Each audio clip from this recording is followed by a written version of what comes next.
ahagutse n'ahanje nawe. Yesu ashimwe. Nongeye kubasuhuza mu izina rya Yesu Kristo rikomeye kandi ritangaje. Wowe utuninzi ni kuriye ahagutse yanjye nawe. Uyu ni umuyoboro wacu wa YouTube aho tuvugira ubutumwa bwiza bwa Yesu Kristo biciye mu bikorwa no mu nyigisho zo kubohoka n'agakiza bigamije kugira ngo umubiri w'abantu n'ubugingo bihemburwe. Nongeye gushimira aho uri hose, aho waba uri hose kwisi yose wumva ururimi rw'ikinyarwanda. Imana yo mu ijuru iguha umugisha yuko uhisemo neza uyu munsi kuza ugatuninga iyi kuri ahagutse yacu. Kandi umupasiteri muri The Word Outreach hano Denmark mu mujyi waho ntuye ndetse na Christian Masi mu gihugu cy'u Rwanda. Imana rero iguha umugisha ko twongeye kuza, kongeye kureba, ko twongeye kuba duteraniye hano. Je nawe wowe wakire Yesu nk'umwami n'umukiza wawe, wowe wizera Kristo ko ari umwana w'Imana kandi ko yapfuye akazuka akaba ari mu ijuru, akaba ariho kandi azahoraho. Urabyumva? Ukaba waramwakiriye ukamwemera. Ijambo ry'Imana rirambwira ngo abo bamwemeye gutyo yabahaye kuba abana b'Imana. We rero umwana w'Imana uri hano turi ibyuma bicyazamo. Kandi nawe utarakira Yesu Kristo ukaba uri hano, Imana iguha umugisha kuko hano n'ubundi uzahamenyera uwo mwami. Numwizera uzaza mu muryango wa Kristo, mu muryango w'abana b'Imana. Njya mbabwira yuko hariho abana b'Imana ndetse n'abantu b'Imana. Umuntu wese waremwe n'Imana ni umuntu w'Imana kandi Imana iramukunda. Uwo ubona ko ari umunyabyaha, uwo ubona ko yananiranye, uwo n'umuntu w'Imana yaremye kandi murema mu ishusho yayo, kandi uwo nguwo niwo Yesu yapfiriye nkuko yapfiriye je nawe. Haleluya. Uwo rero ni Imana ishaka nkuko yagushatse, nanjye nkuko yashatse niko n'Imana ishaka uwo muntu. Ndagira ngo rero nkubwire wowe utari wakira Yesu Kristo, nawe Imana iguha umugisha kuko iyo wumvishije ibi byo ndimo mvuga ndetse ukabyohereza abandi cyangwa ugakomenta, ubona nawe hari icyo ubukoze, ariko ntugatange ibyo nawe utemera. Sibyo? Banza ubyemere nibigukora ku mutima ubihe umuntu byagukoze ku mutima. Ariko mbanje kugushimira yuko wakoze subscribe. Imana rero iguha umugisha kandi igutera iteka muri ibi bihe bya Pasika. Haleluya. Twari tumaze iminsi tuganira ku bijyanye n'ukuntu Imana yankijije umukozi n'umugaragu wa Satani. Icyo gihe nabonaga yuko ari umuhanuzi w'ukuri. Nari maze kugera ku gice cyaho cya gatatu, aho nari maze kugaruka, maze kugaburirwa n'uwo mukozi w'umwijima ibyo kurya ndetse n'amazi, kandi nari mfite umuntu w'umupasiteri w'umudamu wari umujaji wari umaze umwaka muri iryo torero ryabo antoza uko ibintu bikorwa nuko bigomba kuba. Ariko muhumyi bwanjye, mu butabona bwanjye, inyama ntazi amoko yazo ngaburiwe, inywa amazi ntazi n'amafanta ntazi aho bivuye, kuko bari bambwiye yuko ibyo umukozi w'Imana akugaburiye abari byo, abari byiza, abari n'imigisha.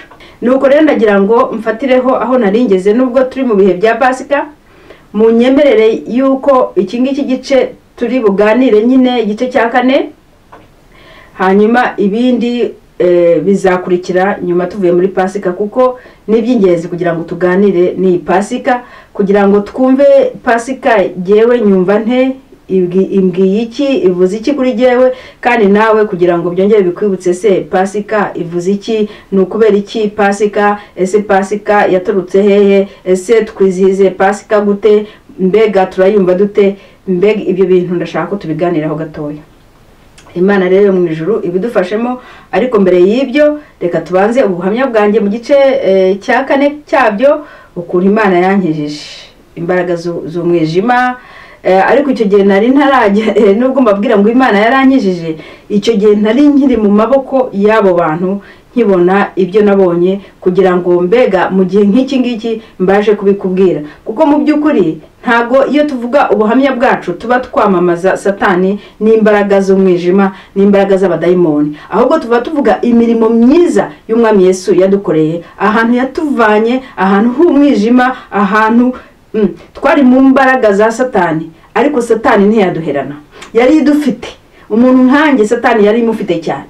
Nigeze kubabwira yuko bigeze kunshandaga kuntemagura amaraso avuyeho bakayaha urunyaruvuge nari muzarebe muri za audio mfite ntago ari nyinshi hariho bashandaze amaraso yanjye bayaha urunyaruvu rurayarigata bararutaba bantegeka gukandagiraho nk'inzoga mu gacuma banyaturiraho amagambo barantambamo igitambo kwa Satani.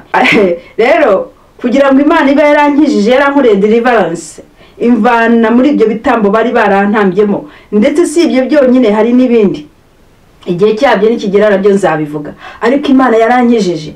None nari ngeze rero ahangaha muri 2012 meze neza cyane mu Mana, mfite ububyutse. Umuntu agira gutya arandangira ngo hari umugabo w'Imana, umuhanuzi, umugabo w'Imana wigisha iby'ukuri ukora ibitangaza, wari umunyakenya, ni n'umunyakenya n'ubaracyahari. Maze kurangirwa n'uwo muntu wari utuye muri n'umupasiteri, nanjye inkurikije ndebye ayo mashusho y'uwo muntu, inyigisho z'uwo muntu, kubera imyuka ari murimo irankurura. Ariko icyankururaga ni urupfu, icyankururaga ni ibintu bibi cyane. Ibyo tuzagenda tubiganiraho gakeya. Hanyuma kubera ubuyobe nza kujya gukomeza gushaka uwo muntu, tutarinjira ndani rero aho nari ngejeje. Ni munyemerere dusenge, ni munyemerere dushime Imana kubyo yakoze. Data wera, mu izina rya Yesu Kristo rikomeye kandi ritangaje, uyu munsi muri ibi bihe turimo bya Pasika twongera kwibuka urupfu rwawe no kuzuka kwawe, kandi no kuzagaruka guciraho iteka abazima n'abapfuye. Mana turagushimye yuko twebwe n'umuntu wari wese utiyuna inzini kuri yahagutse agifite umwuka w'abazima.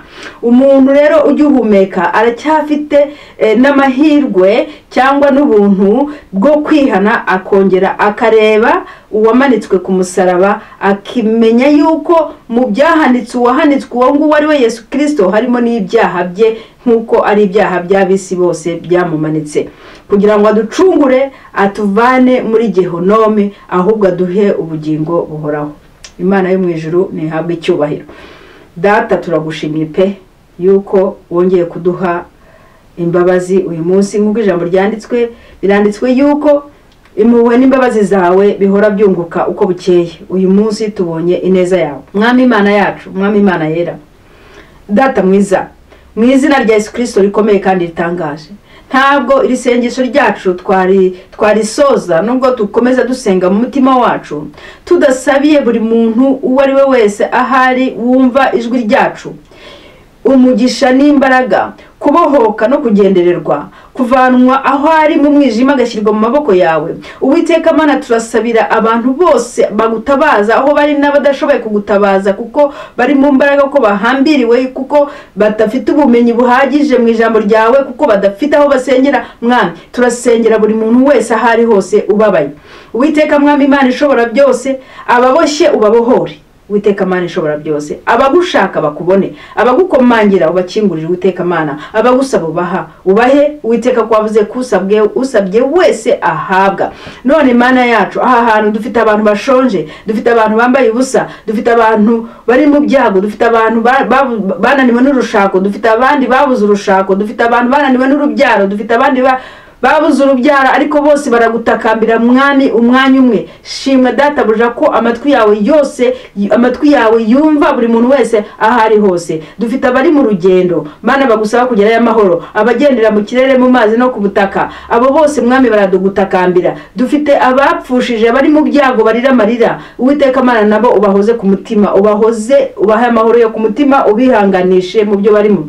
Dufite abakoze amakwe bishimye, dufite ababyaye. Uwiteka bari no mu birori nabo Data buja Mwami, reka bamenye yuko wabagiriye neza, kuko ibyiza byose biva kuri wowe Mwami. Hari n'abafunze bari muri gereza, abafungiwe ukuri, abafungiwe ibinyoma, ubusa. Uwiteka Mwami Imana ubiyereke bose uko bameze, ari abafungiwe ibihano bikwiriye Data uborohereze. Uwiteka ubasange, ubagirire neza, ubaha amahoro Uwiteka Mwami, kandi bakugarukire.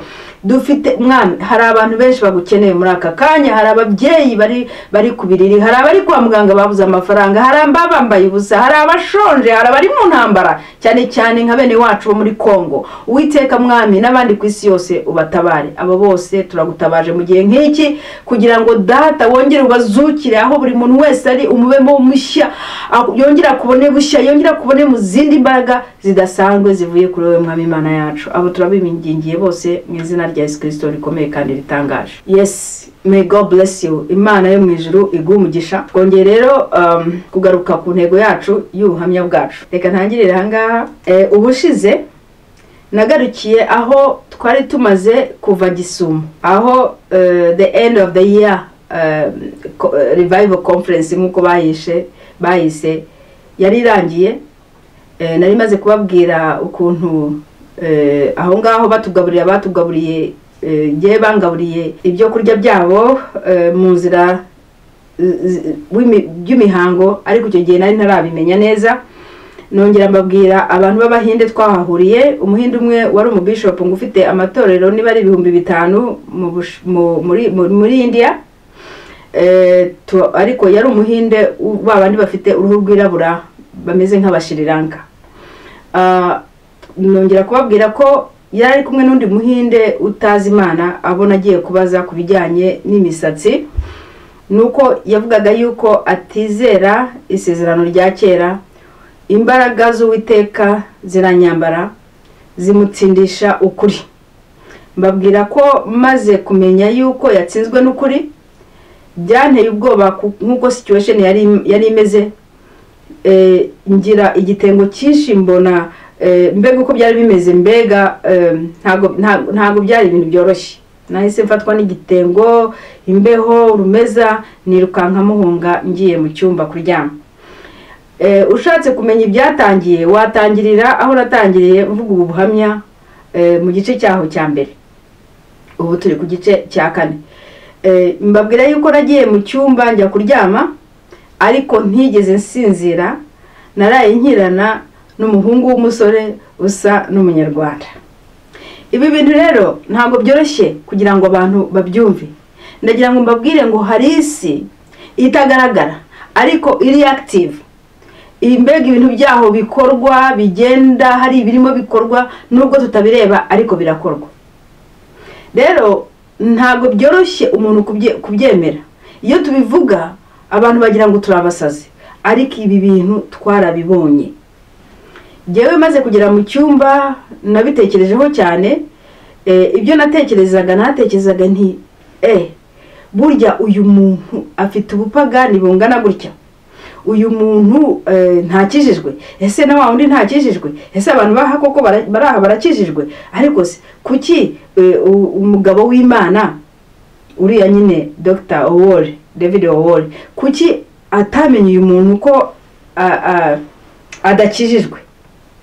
Nkiri muri ayo rero nari ndushye gatoya, ndavuga nti yewe biranshanze nyine, biranshanga. Mbega iyo utaramenya ibintu neza biragucanga.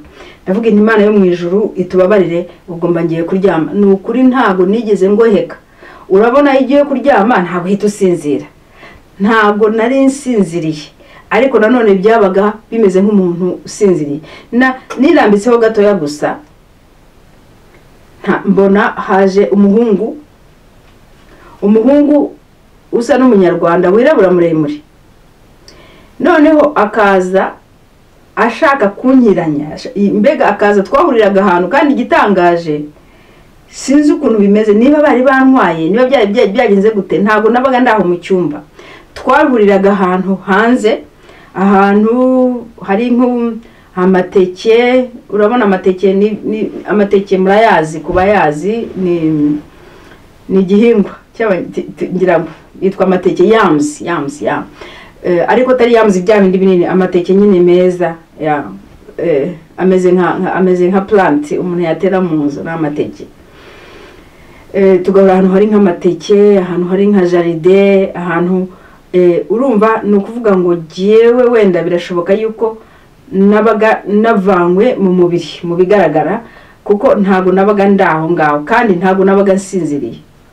Ariko nkibona ndi kumwe n'uwo muhungu agaturuka nk'ari yaza kuza nyine kumfata. Icyabayeho rero nuko uwo muhungu yagumye agaruka, urumva yashaka kunkiranya nko kumfata gutya, ariko ntago yirirwaga amfata, mfite ukuntu namukubitaga hasi ataranyegera, ariko nabonaga aza mu form nubwo ari umuntu w'umuhungu w'umunyarwanda, mbona ko ari umuhungu nkabona ko ari n'umunyarwanda, ariko mu ntekerezo zanjye numvaga nsa nkaho ndimo nkirana na wa mu bishop w'Umuhinde. Ibyo abantu bazi ibyisi itagaragarira amaso y'abantu babimenya, ariko ntabwo byoroshye umuntu usanga kugira ngo abimenye, biri complicated. Anyways, bikomeza gutyo kurinda ngira nko mu masaa 11 za mu gitondo, ryamaho gakeya, ndabyuka mu gitondo kujya gufata amafunguro ya mu gitondo. Naragiye mbona wa mu bishop yicaye ku meza hamwe n'umukobwa, niba ari umukobwa w'Umunigeria wano tugeze guhurira muri Uppsala muri Sweden, yicaranye n'umukoreya. Wa mukoreya nababwiye yuko yigize ambwira yuko muri Korea uriya mugabo yagiyeyo bamuha yarishyuye 2,000 kubwiriza amasaha runaka, ariko barayamwaka bayaha umugore wishyuye 4,000. Uwo mugabo aramuburirira. Uwo mugabo nawe yari aho yicaranye nabo kuri iyo meza, uwo mugabo w'umukoreya. N'undi haricaye nde wundi yemwe, ndumva hari hicayeho n'undi muntu nibuka neza. Noneho ngiye gufata nshaka imeza yanjye bwite y'abandi bantu batari bicayeho, ndangije njya gufata nyine icyo kurya, ariko ngarutse arambwira ati hoya ati ngwino hano wicare hano natwe. Wa mu bishop abari kwambwira ntago nabishakaga, ariko ndebye abandi mbona nyine barankanuriye amaso. Hari wundi muntu ntaza haturuka, nananiwe kumwibuka. Nta kundi ngenda nyine kubera abantu, ndagenda none asanga uriya mu Nigeria kazi niwe bari begeranye, ariko bashyiramo intebe hagati abaranyicaza ku ruhande rwe. Maze kwicara yansabye, batangiye kuganira, mwaramutse mwaryamye neza cyane, ariko bugena arimo nkitekereza ibyo narayemo. Uwo Muhinde ahita ambwira, yari afite aka notebook, ahita ambwira ati mbega ati ya ndirimbo y'ikorari y'Abanyarwanda, muri bwo ko nababwiye yuko hari korari y'Abanyarwanda yari ihari, yavuye mu itorero rimwe ryasengeraga ribe ryasengera simbizi urezeho gatonya haruguru Nyabugogo ku gasozi. Umubishop waho no mudamu, hanyuma umugabo we icyo gihe yari umugabo muremure cyane wirabura, ntago nibo bavuga amazina. Impamvu mbatanga ibyo bimenyetso no kugira ngo umuntu wese waba warabaye muri ya korari, waba waragiye muri Kenya muri kiriya giterane, kandi n'abantu baho bagumye baza no muri iryo torero, abo bantu bose bakeneye kubohoka no gusenga Imana ikababohora imyuka y'uriya muntu. Anyways, arambaza ati ya ndirimbo, kuko abantu nababwiye yuko bibazaga ko indirimbo ari Ikinyarwanda ariko mukuri byari Igiswahili, kandi iyo ndirimbo ndayizi ariko yarananiye kuyibuka neza kandi sinangombwa. Arambwira ati rero ati ntago wanyandikira iyo ndirimbo, ati amagambo yayo ati kubera ati iyo ndirimbo ni ya ndirimbo y'Abanyarwanda, ati kandi ati barimo bayiririmba imbaraga zaramanutse, ati n'umugabo w'Imana ati yarayikunze, ati turashaka kumenya amagambo yayo uyatwandikire ku rupapuro. Nemva umutima umbwiye ati icyo ashaka ni inyandiko yawe uramenye ntubikore. Noneho kibivuga gutyo na wa mu Nigeria kaza ati yego ati ya ndirimbo y'imbaraga, ati abantu bose ati yaje ati mwuka wera yayikoreyemo, n'uwo mukoreya bati mwuka wera yayikoreye bati twandikire. Ndababwira nti no, ndabandikira nzajya mbabwira ijambo kurindi mwiyandikire kuko nibwo muzabifata neza inyuguti ku yindi. Umugabo abararakaye wa mu bishop, ariko nterakaye bigaragara, yafashe buhoro buhoro yajyanye kuboko kwe, kandi ndakureba urumva jewe nari watchful naramurebaga. Afata rufunguzo rwanjye rwari rufite key holder ikoze mu giti, atangira gusa nk'aruvuguta, ariko avuga amagambo ariko ayavuga ubona iminwa inyeganyega, ariko atatura amagambo. Noneho mbibonye ndarufata ndarumwaka, ndushyira ku ruhande nyine namufashe, kandi bigaragara ndavuga ngo mu rufunguzo rwanjye nk'uko babivuga mu Kinyarwanda, ndushyira ku ruhande. Hanyuma mu kanya gatoya arongera noneho ararufata ku mugaragaro, natangira kuvuga n'amagambo noneho yatura kanatumvikana. Nahise ndumushikuza ndagenda, uko niko nahunze kuri iyo meza yabo, njya gusanga ya couple y'Abanyarwanda, kubatekerereza ibyo ari byaramba ibyambayeho n'ibyo nabonye. Mbega nari muri paniki, yanamubwira ese aba bantu ntago bari abakristo, mbatekerereza byose uko byagenze. Uwo mudamu aranseka aravuga ati ubu koko nibwo ukibimenya ko abantu bari aha harimo abapagani benshi ndetse n'abakozi ba Satani benshi. Ambwira ibyari biraho, mutekereza ibyambayeho. Hanyuma ahita abwira umugabo we ati ntiwibuka tukiri mu itorero ko nabivuze yuko nabonye imbwa ndayica bla bla bla bla, tujye gusenga. Ubwo umugabo we ntabwo yashakaga yuko tujya gusenga mu cyumba cyanjye, ariko umugore arinsista tugenda gusengera mu cyumba cyanjye. Barasenga, nemeranye n'ibyo basenze, birangira gutyo. Ariko tugeze mu cyumba abwira umugabo ati ntureba ati n'agatandu ko kari gashashe, ati nahise nkubita, ati nabibonye neza yuko naje nicira hano imbwa nyirenza nyicisha mu idirishya. Aho ngaho rero ko byari bimeze, impamvu mbabwira ngo uko agatanda kari gagishashe nyine, kari agatanda gatoye kari kagishashe nkuko kari gashashe, kuko sinagiriwe amahirwe yo kuryama nyine ngo nduhuke, nagiye ninjirira muri izo ntambara zo mwijima. Anyways, barasenga birarangira. Mwibuke yuko bari bambwiye yuko nzagirana inama na the man of God. Icyo gihe rero barangije gusenga, narasohotse kuko twagomba kugenda nimugoroba cyane, n'indege nimugoroba. Hanyuma ndagenda nyine ku networkinga kureba, nanone ariko nshaka gushaka wa mudamu ngo ndebe ko hari ngo mubwire iby'uwo mugabo ibyambayeho. Ariko nawe nasanze nawe arimo, niba ariwe nawe yaje kunshaka, niba ari bamushatse gusa. Ubwo nibwo yahise ambwira yuko jewe umugabo w'Imana Imana itabikunze yuko turi bubonane. Ariko mubwira nanone ibya wa Muhinde ko byagenze, mubwira nti ntago ntekereza ukuntu ari umupagani. Namubwiye iby'ubupagani bwe bwose mbega nkuko nabibonye. Arabyumviriza. Ubwo urumva yabisubiye, niba yarashobora kugenda kuvuga yuko niyirije, urumva nibyo byose yarabitwaye. Icyo nzi nuko tukiraho nagiye kubona mbona wa mugore, nari ngere kuvuga izina rye, wo duturanye hano mu mujyi wa Hosensi, we bamuhaye gahunda ya kare yo kujya kuvugana na the man of God hamwe na muramu we bari kumwe.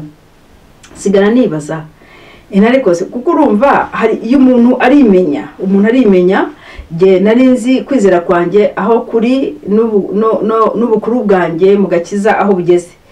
Rero naribaje ariko uyu muntu ko ari umuntu w'Imana akaba afasha umwana mu gakiza, je wakandeka. Kandi ikindi cya kabiri, ngiye mfite network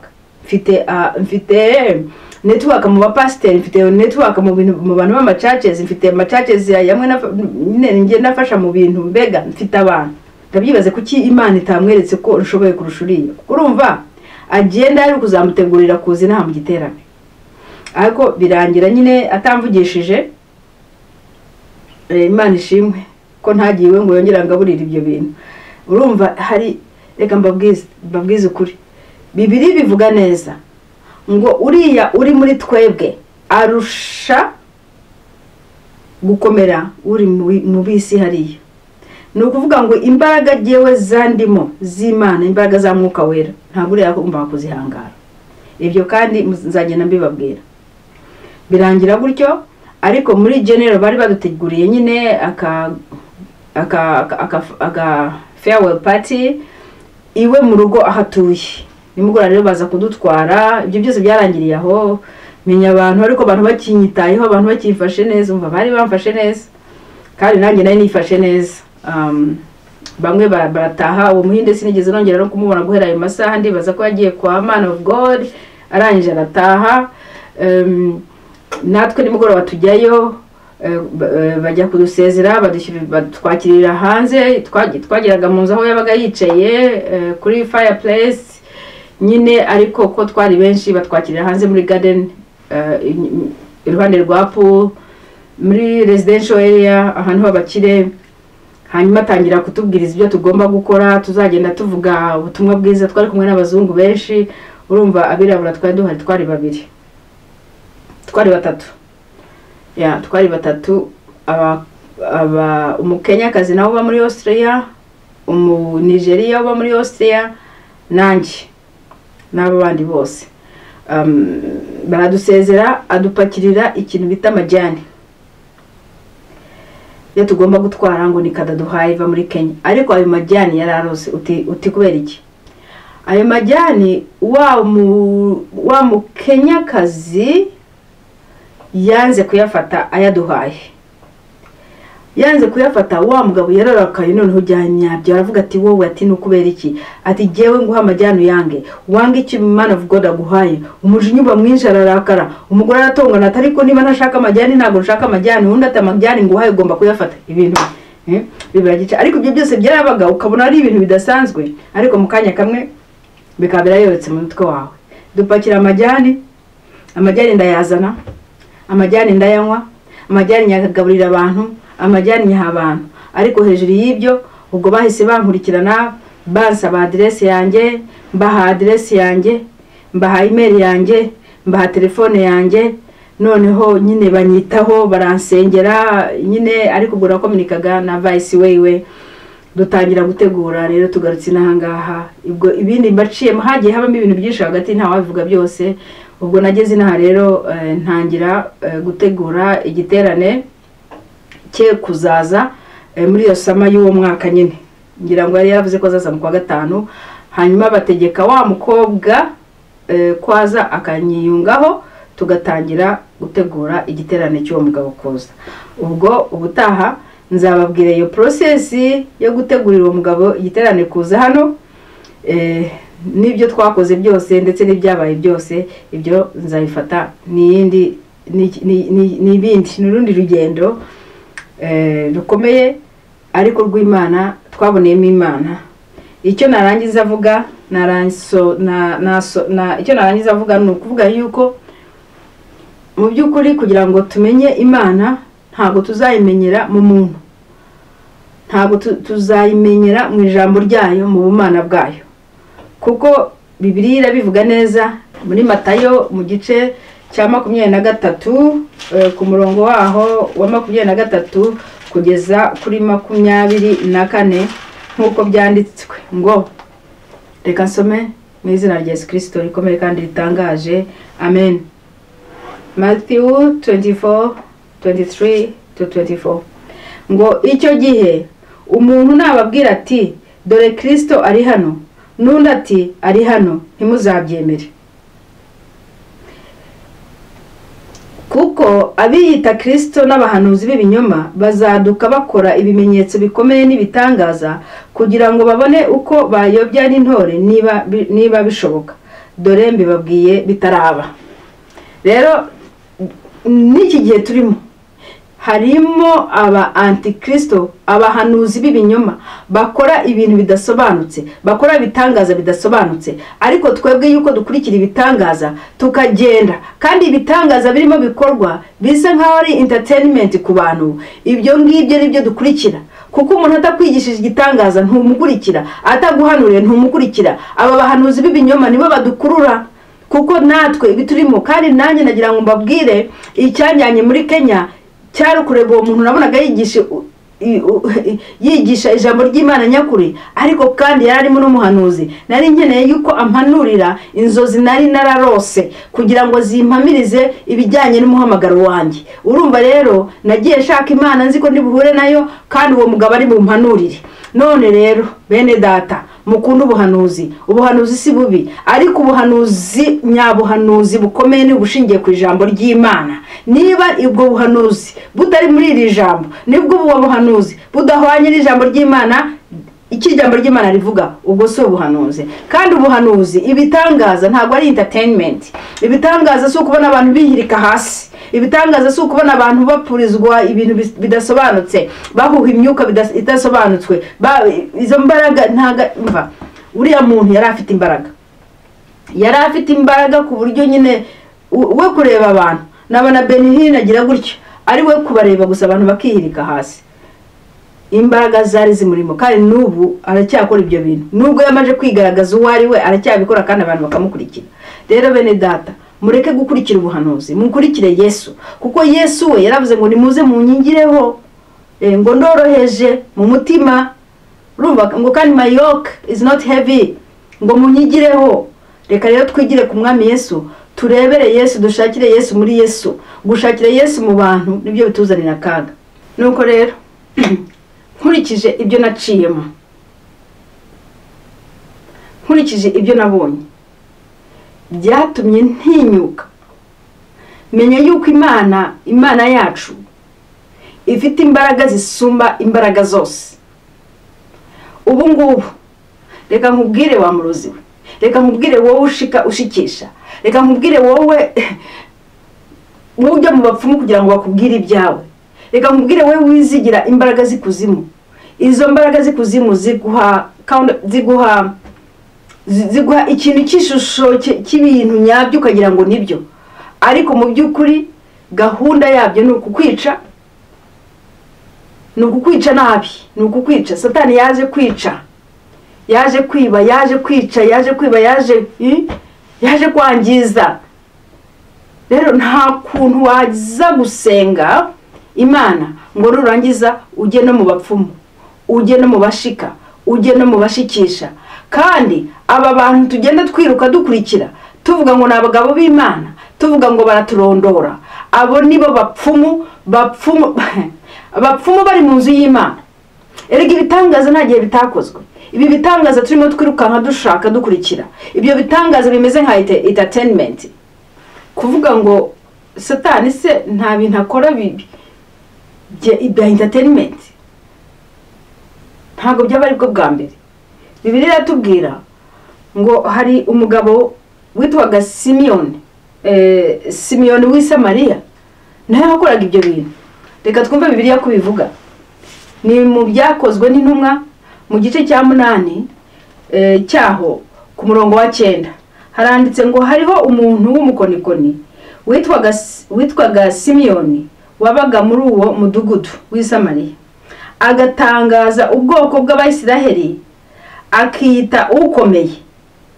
Baramwumvaga bamwitayeho bose, abakomeye n'aboroheje, bati uyu ni umuntu, niwe mbaraga y'Imana yitwa ikomeye. Icyatumye bamwitaho nuko uhereye kera yajyaga abatangarisha iby'ubukonikoni bwe. Ariko bamaze kwizera ubutumwa bwiza Filipo ababwiriza bw'umwami bw'Imana n'ubw'izina rya Yesu Kristo, barabatizwa, abagabo n'abagore, na Simiyoni ubwe aremera. Kandi amaze kubatizwa agumya kubana na Filipo. Abonye uburyo akora ibimenyetso n'imirimo ikomeye, arumirwa. Urumva, si ukuvuga ngo abantu basenga Satani n'abadayimoni ntibakora ibimenyetso. Bakora ibimenyetso,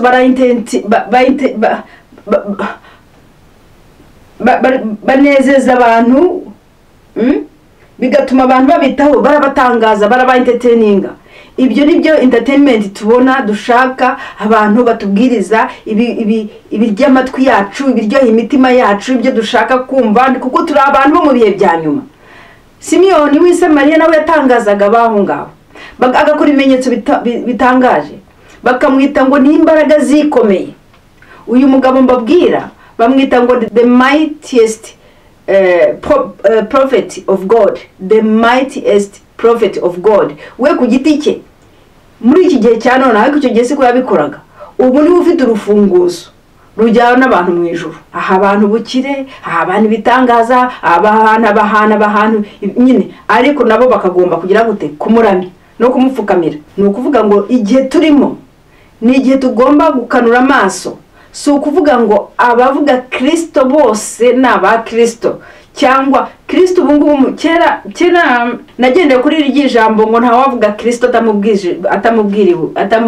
atamubwiwe n'umwuka wera. Ugiye muri South America abantu bitwa ba Yesu ni benshi, abitwa ba Yesu ni benshi. Rero kuvuga ngo Yesu sibyo bikwisa umwana w'Imana. Simiyoni uyu nguyu arabatizwa, ari kumwe na Filipo, akurikiye ibitangaza, ariko ukomeza iki gice ntabwo icyatumye akurikira hariya Filipo ari uko yarakijijwe, ahubwo ashaka kumwigiraho kugira ngo abone yuko nawe yakora bya bitangaza, akomeze ya mirimo ye ya kera y'ubupfumu atangarisha abantu, kuko abantu bari bamaze kubica amazi. Uyu munsi rero abantu bamaze guca amazi ubupfumu kuko ntibashaka kujya mu bapfumu basa nabi muri twatuzu dusesera, basigaye bajya mu bapfumu bo mu rusengero. Abavuga ngo Imana yavuze, abavuga ngo iravuze Imana yavuga bagumuhagaze aho ngaho. Umva rero Imana yo mu ijuru itubabarire muri ibihe bya nyuma, dutumbire umusaraba wa Yesu Kristo uwabambwe agapfa akazuka, we utigeze ukora ibi bintu bintateninga abantu by'ibinyoma gusa.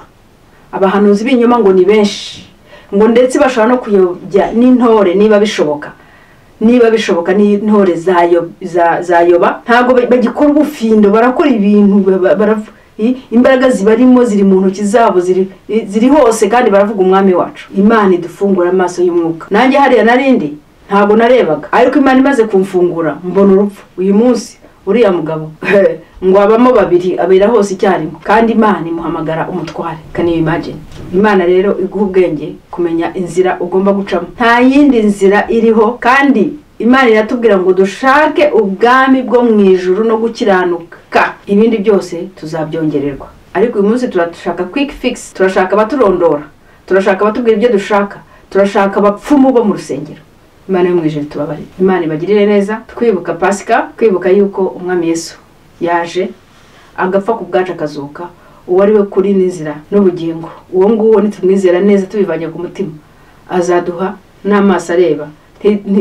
Ntitwirirwe tugera, ntiwirirwe ugera aho nageze ni habi, ariko Imana yarangishije. Uyu munsi ndabikubwira kugira ngo wizere. Niba uri aho ngaha rero utarizera Yesu Kristo nk'umwami n'umukiza wawe, niba uri aho ngaha ukirukanka ku bintu nk'ibyo byarimo nkubwira, ushaka abagabo b'Imana baso mu mwuka n'abanyeko bo mu mwuka, uyu munsi ongera uhindukire, wongere utumbere umwami Imana mu kwizera. Uwamanitswe n'ibyaha byanjye nawe, agakubitwa, agashenjagurwa, agacumitwa, agapfa, akazikwa, agahambwa, akazuka, ubu akaba ari mu ijuru, arimo areba, ari hagati, ari mu itorero. Ariko ibyo ari byo byose, hari ibihumbi 7, hari miliyoni 7 n'ibirenga batigeze bonamira Bali. Abo ngabo icyampa ukababona nk'uko Isaiah yababonye. Imana ibamwiretse. Imana iguhe umugisha kandi turi kumwe. Ahagutse nahanje nawe.